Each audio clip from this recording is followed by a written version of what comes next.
everyone. Welcome to another episode of the GDSC Podcast. Today's topic will be about superintelligence and whether or not it'll be an evolution or revolution for us humans. Today's topic will be led by our host, Ganga Singh, as well as our esteemed guest, Dr. Michael De La Maza. So those of you watching, please leave a comment down below on what you think the answer to that question will be. Please enjoy the episode. So we have today with us Dr. Michael De La Maza. He's a business consultant, corporate trainer, and a professor with a PhD in machine learning and business analytics from MIT.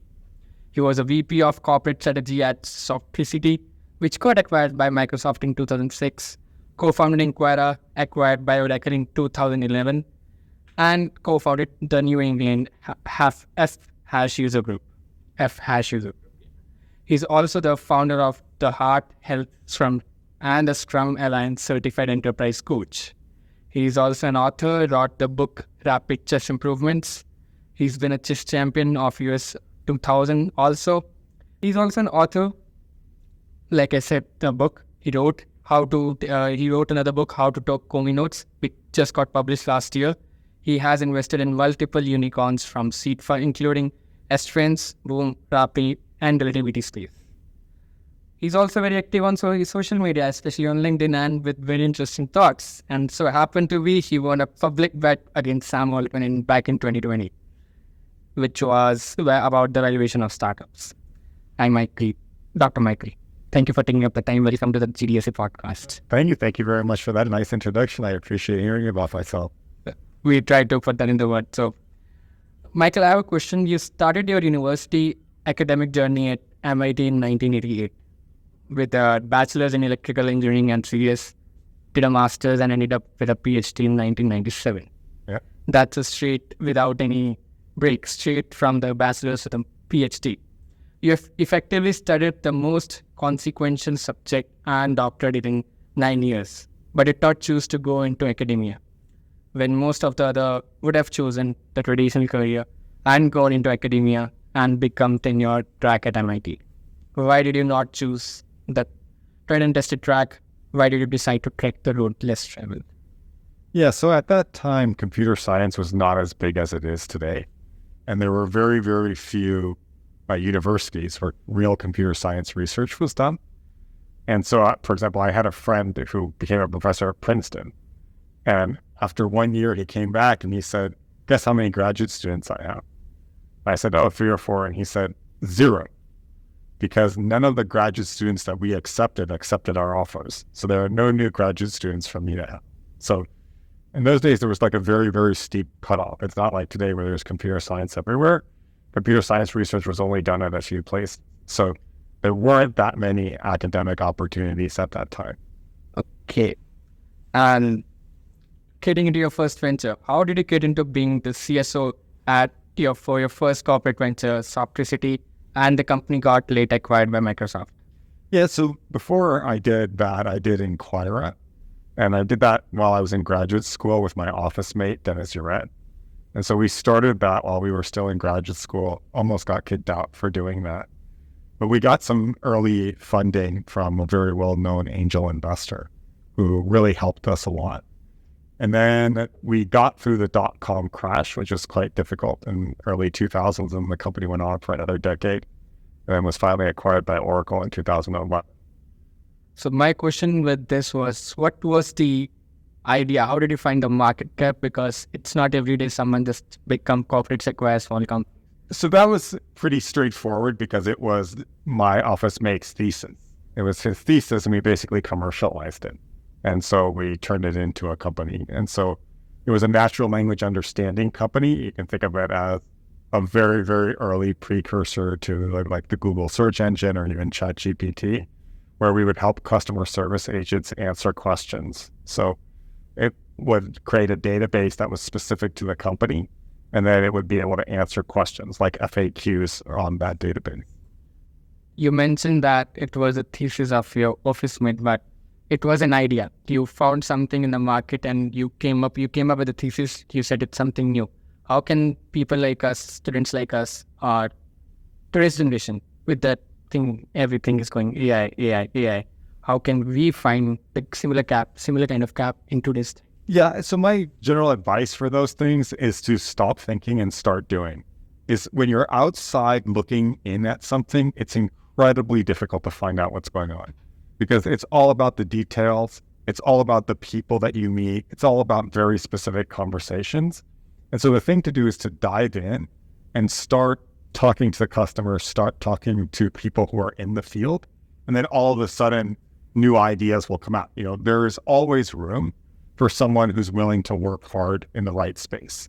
But you have to be in the space. You can't be outside looking in. So just as an example, there's something called Duckbill. It's personal assistant. Like 186 Ventures, they have put money into that.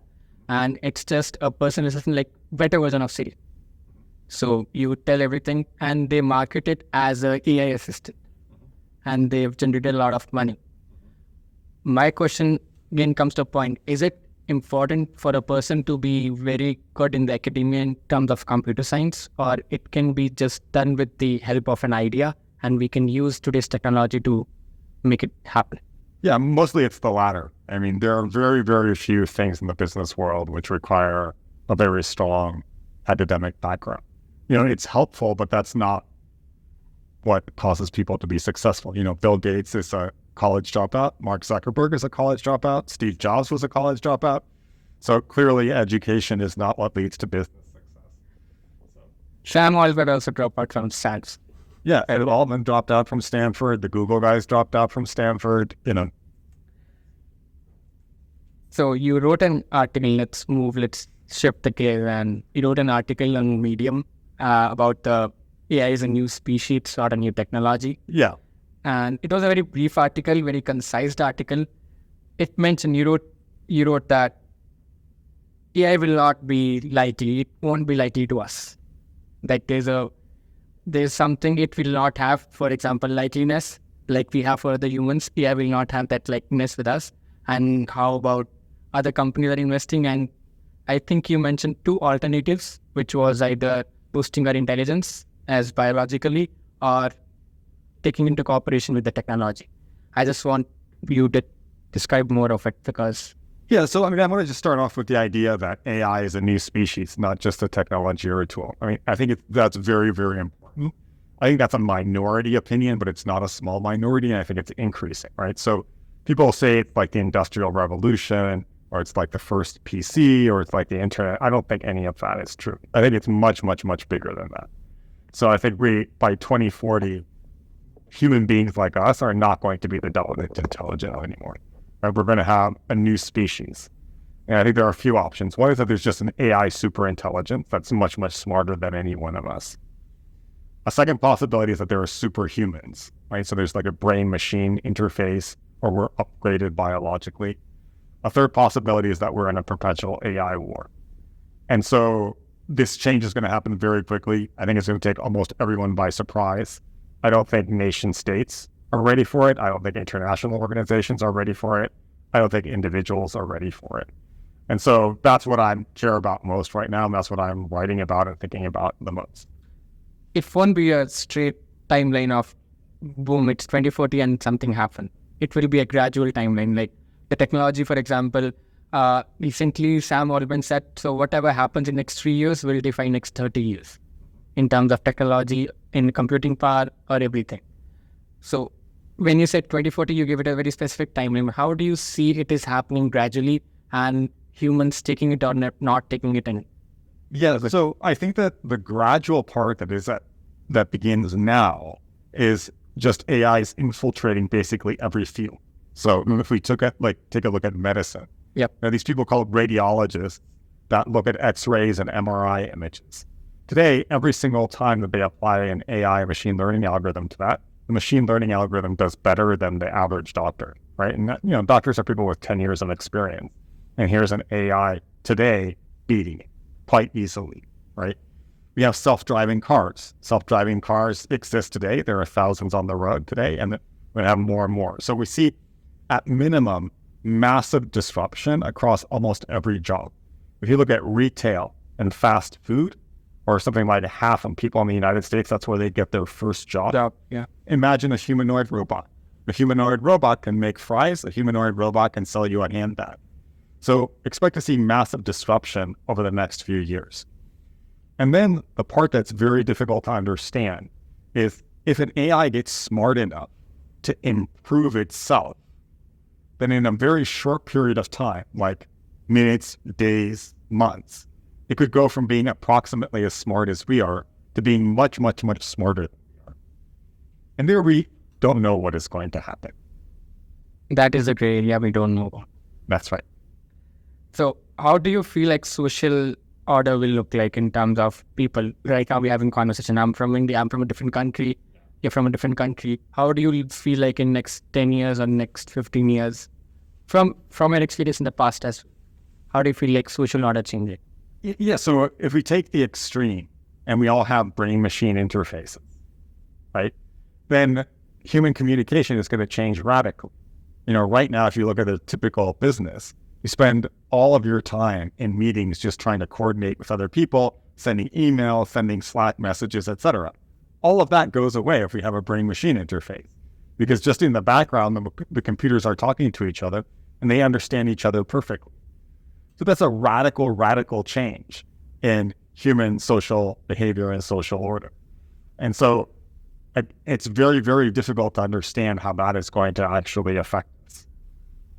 Now, that is something we are not ready. We are not ready anyway. We are absolutely not ready for this change. It boggles the mind along multiple dimensions. Even something as simple as self-driving cars, I'm not sure that we're ready for. I'm not sure that we're ready for humanoid robots. And these are all things that are very simple and straightforward. They don't require technical breakthroughs. The superintelligence requires some technical breakthroughs probably. But the more straightforward things like self-driving cars and humanoid robots, those are going to upend the social order. I mean, like what happens if all of the entry-level jobs are gone? Because we have humanoid robots that can do that work. What's going to happen to like the typical high school student or the typical college student that was thinking of having that fast food job or that retail job to help them pay through college, right? That job is not available anymore. This point you made, like the entry-level jobs and college students are getting education, all of us are getting education, which brings me to my next question. So you had the foresight to study, as you mentioned, the computer science was not that famous when you started doing it, but you had the foresight. You could see it coming. You could see the revolution coming from the computer science and all this engineering knowledge. How did you have that foresight for that? Or was it just a gut feeling? Or do you think how should us Gen Zs or the coming up generation, what would be the next thing coming up that we do? Yes, so I did not have the foresight. I was always interested in AI from a young age. From the age of 12, I was interested in AI. But I had no idea that we were going to get to a super intelligence in my lifetime or superhumans in my lifetime. I did not know. So my advice for people who are in school today is that you focus on being healthy. Healthy in every way possible, physically healthy, mentally healthy, socially healthy, and all those dimensions, because the one thing you're sure of is that you're going to go through crazy change that we've never seen before, in 10,000 years since Cro-Magnons walked the earth, right? It's going to be change after change after change after change after change after change. And staying healthy is the most important thing. There will be plenty of opportunities, right? Because change creates opportunities. I can't predict what those opportunities are going to be, but the key thing is to stay healthy. Well, if my mom listens to this, she's gonna say, like, even your professor knows. Make your diet good. So it's not about the education because AI can do the education for you. It's about taking care of your health. That is what AI cannot have yet. Yes, so we haven't had the biotechnology revolution yet that can, turn us all into bionic beings. So for a little while here, staying healthy in all dimensions is going to be very valuable, I think. The most important, valuable thing.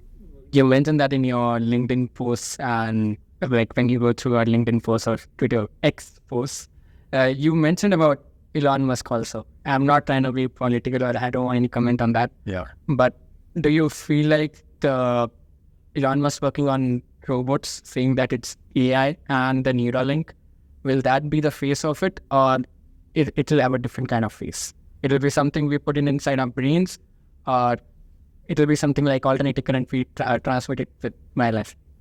Yeah, so I think that the latter is actually quite possible. So I think it's an open question about whether or not we need to actually insert something into our brain. We might need to, or we could just wear a cap around our head and it could just read our brain waves. I don't know which way it will go, but it's much more than that, right? It's having exoskeletons that make us run twice as fast and that makes us twice as strong and things like that. It's CRISPR upgrading our entire genome. It's having vaccines that prevent cancer, that prevent heart disease, nanotechnology that cleans up our arteries and removes all of the plaque. All of those things are happening. Certainly in biology, we're going to reach the stage where they can basically take your DNA, take the DNA of some bad bug, and then create a special medication just for you. And they'll do that overnight. You'll take the medication and it'll be perfect for you. It won't have any side effects because it'll know your DNA. Well, it'll only kill that bug. I mean, something like that we're going to get in probably a not too distant future in 15, 20 years. So if human beings are still around then, we're going to be able to protect ourselves and have, very, very, very long lifespan. That's another thing that young people should expect. And young people should expect to live for another 100 years. So it's a long, long time away that you're going to be planning for. It's surprising how the median or the average age is rising up. Because in 1500 or 1600s, like way back, it was very less. And now it's 70s, 80s, and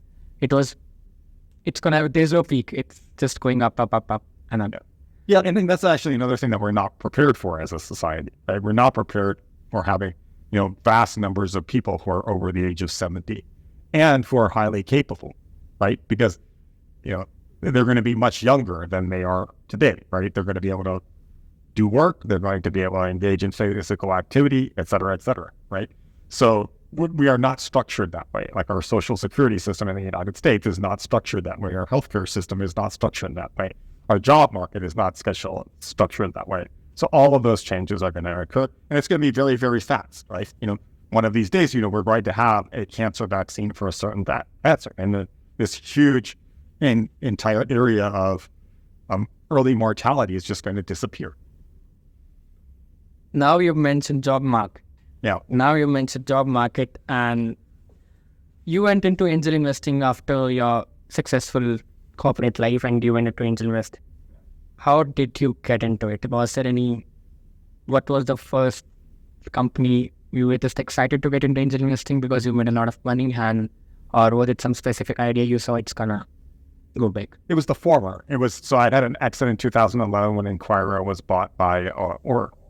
And so I had capital to invest. And it just so happened that at that time I was living in Boston, but I was commuting to San Jose, which is right in the middle of Silicon Valley. Yeah.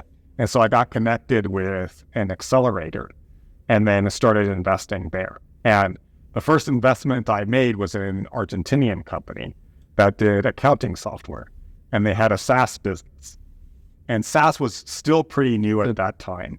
And when the founder sat down and explained SaaS economics to me, I was just shocked, right? I mean, SaaS economics were so phenomenally good that I had to invest.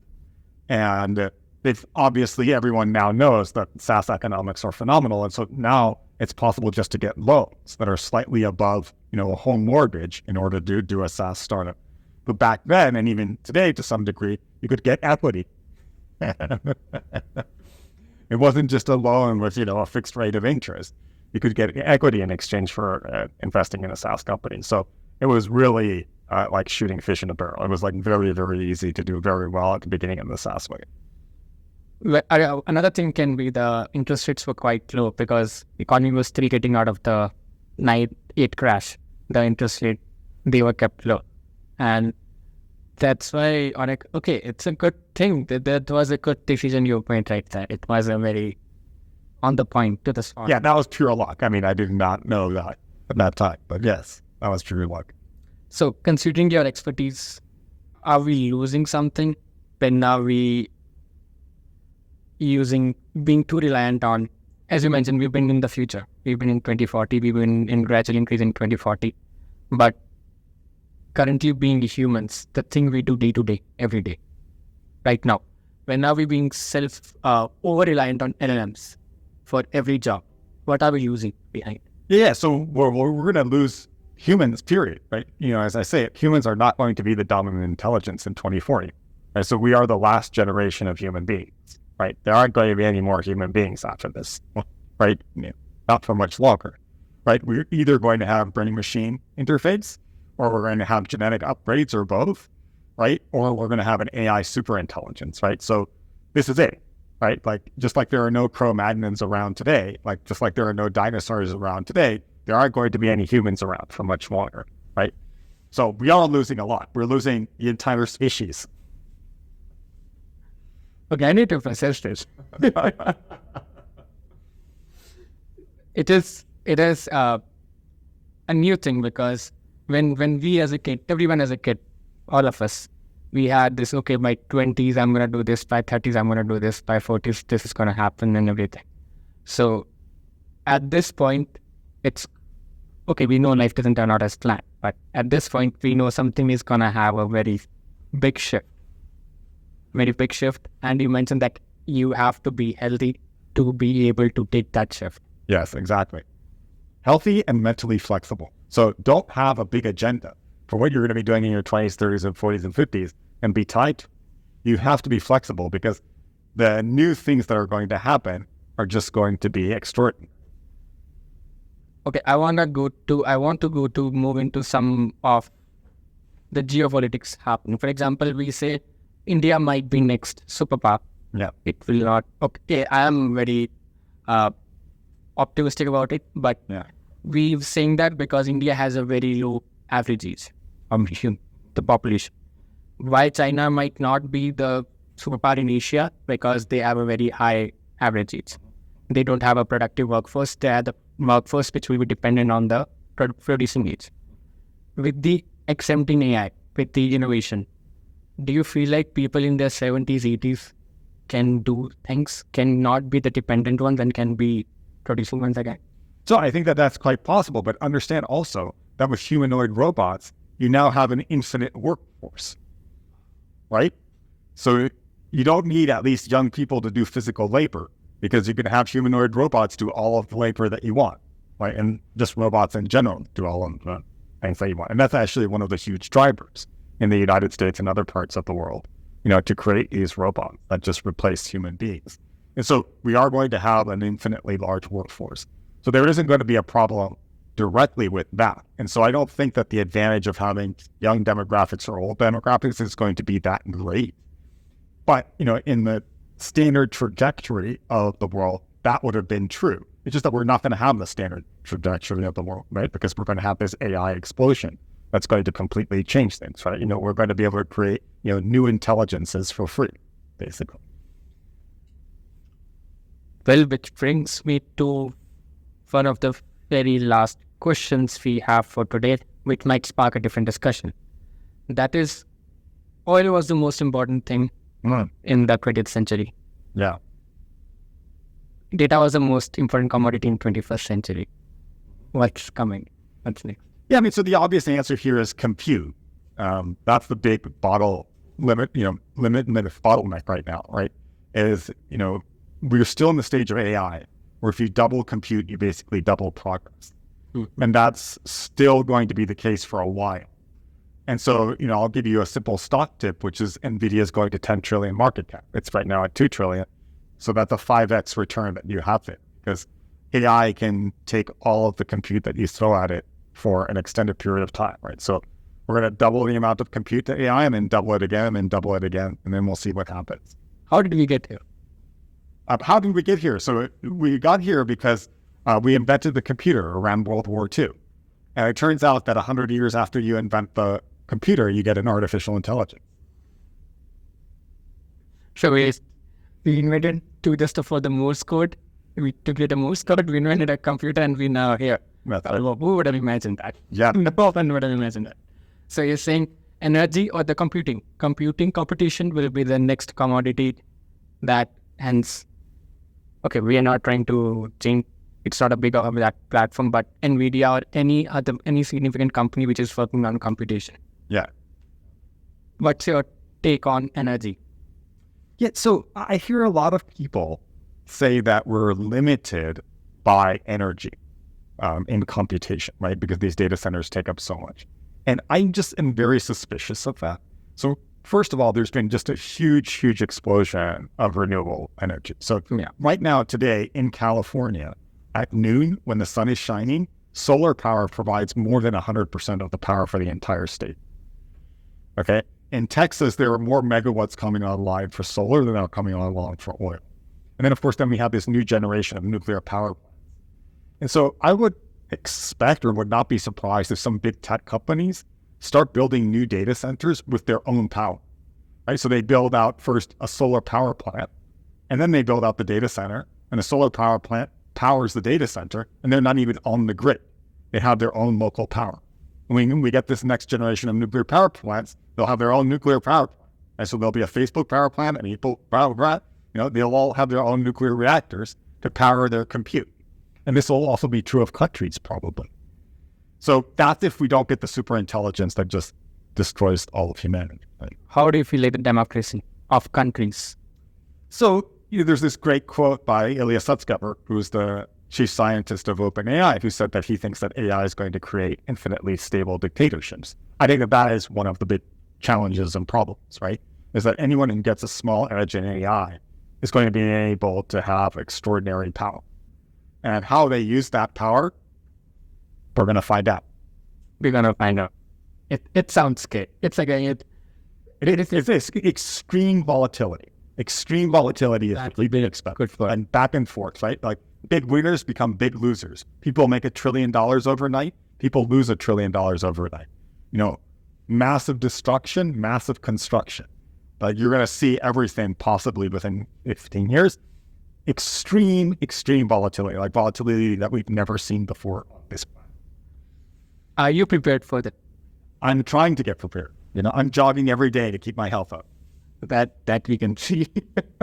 Recently you made a LinkedIn post. At this age, you have a very good levels of vitals. Okay. You made a LinkedIn post and then you made a post in 2021 that empathy, everyone should have empathy. Recently, you made a post on LinkedIn, empathy is bad for health. I know the contexts are different. They will be different contexts. But as a machine, consider a machine is analyzing your, a neural network or any language model is analyzing your sentiment on that. Yeah. And they will say this is contradictory statements. But do you think the machines will get that intelligence sooner, before 2025, let's say, 2026? To analyze the context and then giving you the feedback? I think that AI is basically going to know everything about you. It's going to listen in on every single conversation that you have. It's going to read all of your email. It's going to have your access to your calendar. And you're going to be able to talk to your AI the way that you talk to like a friend who's extremely smart and remembers everything that you've ever done, that you've ever told. And so you're going to have like this super personal assistant. Everyone's going to have a super personal assistant. And so that might be something that it points out to you. Like, hey, you told Bill yes, and now you're saying no. You're contradicting yourself. Yeah. Okay. Any suggestions you have for the students or the audience in general right now, apart from we have to stay healthy. That's the biggest norm. But to be prepared, mentally prepare ourselves for incoming corporate world or business world. Yes. The other thing I would do is I would just spend an hour a day doing AI stuff. And it doesn't have to be, programming or reading theoretical articles. It can be using AI, sitting on ChatGPT and learning some prompts, going to an image generator and generating images. We're going to have full-length movies created from AI by the end of this year, right? So just jump onto one of those systems and start generating videos and start posting them on YouTube and just become conversant with the technology and learn the technology as a user. There are hundreds of new AI applications being done every single day, being released every single day. So get used to them and start using them for everything. Any recent startup or any recent idea came into your picture recently, which you feel like is going to be a game changer? I have not seen anything that is going to be a game changer. What I can say is that as soon as you start intersecting fields that's when it becomes like totally crazy. Like AI is crazy and biomedicine is crazy. AI and biomedicine, that's crazy square, right?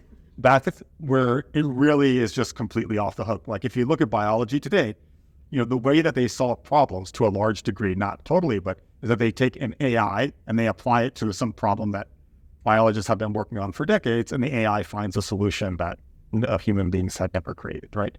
And that's going to be the case again and again and again. Like I think climate change, the way that we're going to address climate change, if we address it, it's not that we human beings are going to directly address it. What's going to happen is that we're going to create an AI that helps us figure it out, or it's going to figure it out completely. And that's the same way with every field, right? In law, contracts are going to be written by AI. AI is going to argue in the courtroom, right? War. We're not going to be waging war anymore. It's going to be our AI against someone else's AI.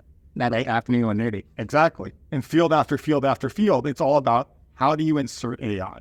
So it's no longer a question of, how do I do real estate? It's how do I use AI to do real estate, right? That is the question for every field that I can think of, right? If you're a plumber, you want to figure out how to use AI plumbing. If you're a psychologist, you want to figure out AI in psychology. In every field, you want to figure out the applied side of AI.